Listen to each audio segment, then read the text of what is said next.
Good afternoon. Good afternoon.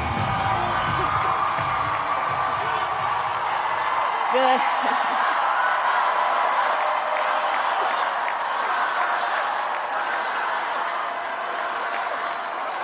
Good afternoon, everyone. Good afternoon. Good afternoon. Good afternoon. Thank you all. Thank you, thank you. Thank you, thank you. So let me say, and I love you back, and I love you back. So let me say, my heart is full today. My heart is full today, full of gratitude for the trust you have placed in me, full of love for our country, and full of resolve. The outcome of this election is not what we wanted, not what we fought for, not what we voted for, but hear me when I say, the light of America's promise will always burn bright.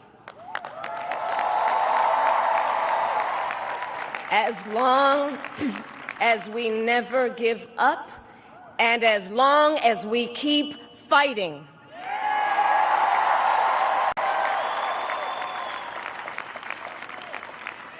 To my beloved Doug and our family, I love you so very much. To President Biden and Dr. Biden, thank you for your faith and support. To Governor Walz and the Walz family, I know your service to our nation will continue. And to my extraordinary team, to the volunteers who gave so much of themselves, to the poll workers and the local election officials, I thank you all. Look, I am so proud of the race we ran and the way we ran it. Over the 107 days of this campaign, we have been intentional about building community and building coalitions, bringing people together from every walk of life and background, united by love of country, with enthusiasm and joy in our fight for America's future. And we did it with the knowledge that we all have so much more in common than what separates us. Now, I know folks are feeling and experiencing a range of emotions right now. I get it. But we must accept the results of this election. Earlier today, I spoke with President-elect Trump and congratulated him on his victory. I also told him that we will help him and his team with their transition, and that we will engage in a peaceful transfer of power.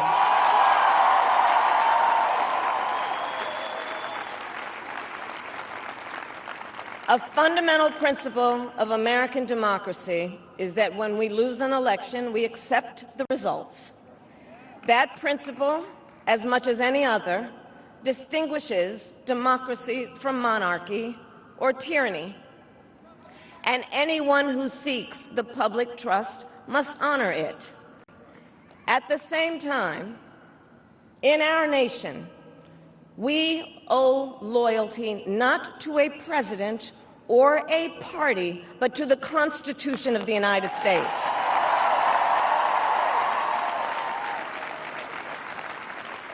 And loyalty to our conscience and to our God.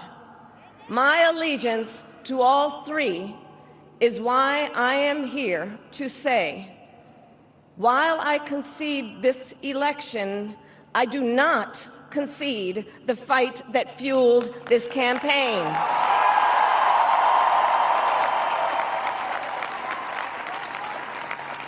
The fight The fight for freedom, for opportunity, for fairness, and the dignity of all people.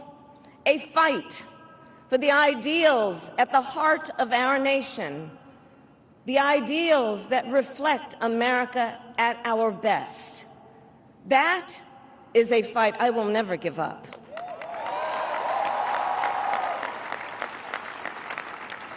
I will never give up the fight for a future where Americans can pursue their dreams, ambitions, and aspirations, where the women of America have the freedom to make decisions about their own body and not have their government telling them what to do. We will never give up the fight to protect our schools and our streets from gun violence. And America, we will never give up the fight for our democracy, for the rule of law, for equal justice, and for the sacred idea that every one of us, no matter who we are or where we start out, has certain fundamental rights and freedoms that must be respected and upheld.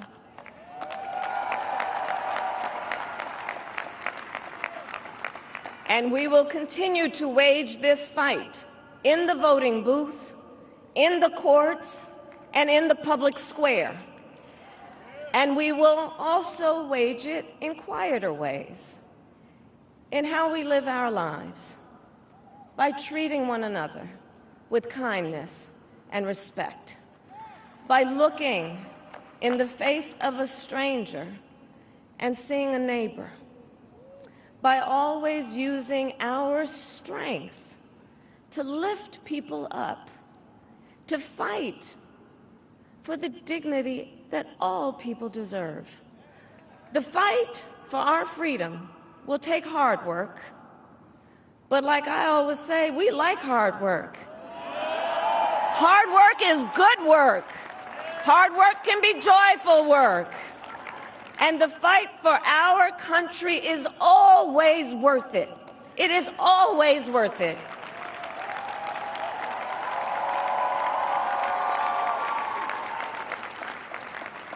To the young people who are watching, it is, I love you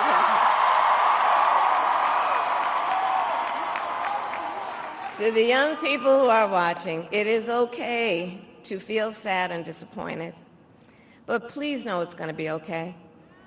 On the campaign, I would often say, when we fight, we win. But here's the thing. Sometimes the fight takes a while. That doesn't mean we won't win. That doesn't mean we won't win.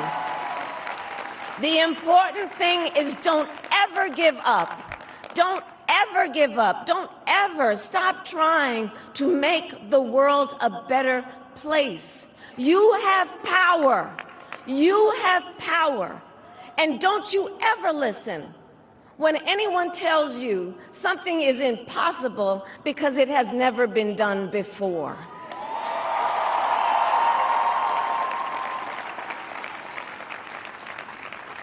You have the capacity to do extraordinary good in the world.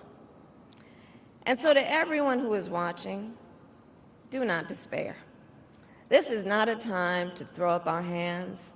This is a time to roll up our sleeves. This is a time to organize, to mobilize, and to stay engaged for the sake of freedom and justice and the future that we all know we can build together. Look, many of you know I started out as a prosecutor, and throughout my career, I saw people at some of the worst times in their lives. People who had suffered great harm and great pain, and yet found within themselves the strength and the courage and the resolve to take the stand, to take a stand, to fight for justice, to fight for themselves, to fight for others. So let their courage be our inspiration. Let their determination be our charge. And I'll close with this. There's an adage an historian once called a law of history, true of every society across the ages. The adage is, only when it is dark enough can you see the stars. I know many people feel like we are entering a dark time, but for the benefit of us all, I hope that is not the case. But here's the thing, America, if it is, let us fill the sky with the light of a brilliant, brilliant billion of stars. The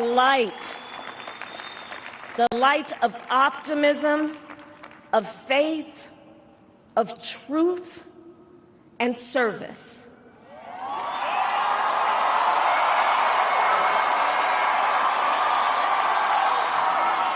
HU.